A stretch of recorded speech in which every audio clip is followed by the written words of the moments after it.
சாய் பக்தர்களுக்கு என் அன்பு வணக்கங்கள். ஓம் சாய்ராம். என் அன்பு குழந்தையே, இனி நீ கவலையான முகத்தோடு இருக்க தேவையில்லை. அமைதியாக நான் கூறும் இந்த வார்த்தைகளை நீ கேட்டுக்கொண்டு இறுதியில் புன்னகை உன் முகத்தில் தோன்றும். உனது நேர்மையான சுயநலமற்ற பிரார்த்தனைகள் என்னிடம் வந்து சேர்ந்தது. உன் மனக்குறைகள் அனைத்தும் பறந்து ஓடும் காலம் வந்துவிட்டது. உனக்கான காலத்தை நீ தொட்டுவிட்டாய். குருவாக இருந்து உன்னை நான் உயர்த்தப் போகிறேன்.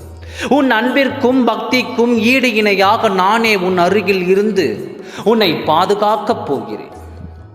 என் மேல் உண்மையான அன்பை செலுத்தி என்னை ஆனந்தத்தில் மூழ்கச் செய்த என் குழந்தையின் வாழ்க்கையை இனி இருள் படாமல் பாதுகாப்பது என்னுடைய பொறுப்பு.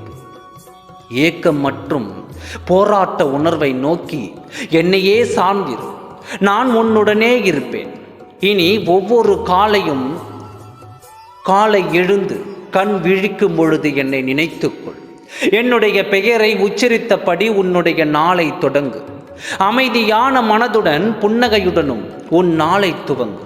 உன் எண்ணமும் செயலும் தெளிவாக இருக்கும் வரை உன்னை எந்த துஷ்ட சக்தியும் இல்லாதபடி நான் பார்த்து கொள்வேன். எத்தனை பேர் கூடி உனக்கு வழியை அடைத்தாலும் அத்தனை பேரும் வியக்கும்படியாக நான் உனக்கு பல வழிகளை திறப்பேன். உன் வாழ்வில் அடைக்கப்பட்ட அத்தனை கதவுகளையும் இனி திறக்கப்படும். தேவையற்ற தகவல்களையும் தேவையற்ற கோபத்தையும் விட்டுவிடு. இனி நீ இன்பமாக வாழ்வாய். என் வார்த்தைகள் மீது நம்பிக்கை மட்டும் வைத்துக்கொள். வாழ்க்கையில் நடப்பவையெல்லாம் நன்மைக்கு. ஏன் எனக்கு இத்தனை சோதனை என்று நித்தமும் என்னை கேட்கின்றாய்? உரசாமல் வைரத்தை பட்டை தீட்ட முடியாது.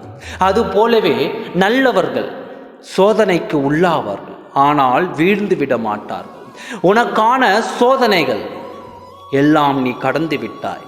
இனி உன் வாழ்வில் சந்தோஷ நிகழ்வு நடக்கப் போகிறது. உன் சந்தோஷத்தை உற்றார் உறவினர் நண்பர்களுடன் பகிர்ந்து கொள்ளப் போகிறாய். என்னை நம்புகிறாய் அல்லவா? அப்படியென்றால் எல்லாவற்றையும் மறந்து சந்தோஷமாக உறங்கு. நான் இருக்கின்றேன். ஓம் சாய்ராம். நன்றி, வணக்கம்.